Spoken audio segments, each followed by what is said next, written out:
Hey there, homeowners and potential homeowners. This is Amir Syed with your Mortgage Minute. So this video is going to be about the 5 top reasons to consider refinancing. So what is a refinance? It's essentially when you have a mortgage currently and you want to be able to take advantage of some options, which we'll talk about in this video very briefly, to be able to maximize your mortgage for your own needs. So number 1 reason to refinance, most obvious, is to reduce your interest rate. Okay?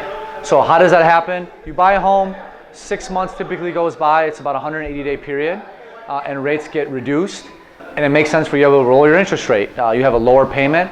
You have to be very careful though, because the costs to savings benefit have to be in line. Okay, so those are just simple math that we'll run. Typically when you refinance, the costs are a lot lower than when you purchase a home. So just keep that in mind. Okay. Reason number 2 why it makes this refinance is to lower your term or reduce your term. So going from a standard 30-year fixed mortgage to like a 25-year, 20-year, or 15-year, you actually pay a lot less interest. Okay, but the payment's going to be higher because you're condensing the payments. So some things to think about. Okay, it only makes sense in certain situations.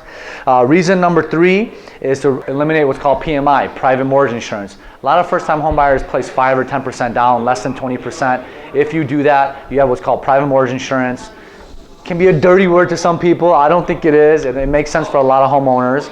But as you have, seasoning in your home and equity goes up, either through home improvements or the market's gotten better, you can refinance and get rid of that PMI. Okay, so that's a great reason. Step number 4 is to cash out. If you have that equity, you've built up some equity, you can go in and extrapolate it and be able to do some home improvements. For example, some people will buy a home with me and say, Amir, the home needs some TLC, some tender loving care. We're gonna go in there, fix up the bathrooms a little bit, fix up the kitchens, and we know that after a couple of years, the neighborhood we're in is a really good school district and home values are going up.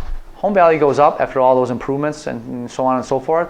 There's a lot more equity build up. So you can go in and extrapolate some of that equity to maybe do some more home improvement. Or step 5, debt consolidation.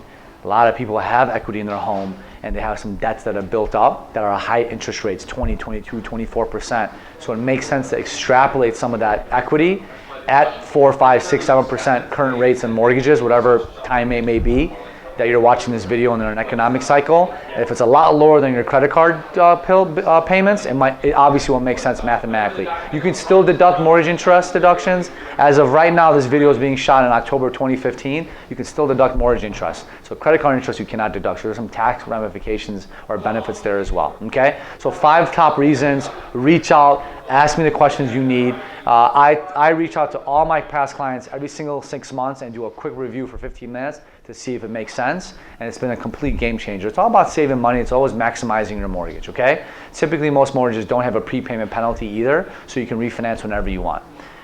Thank you so much for the opportunity. As always, reach out for any questions. Talk to you soon.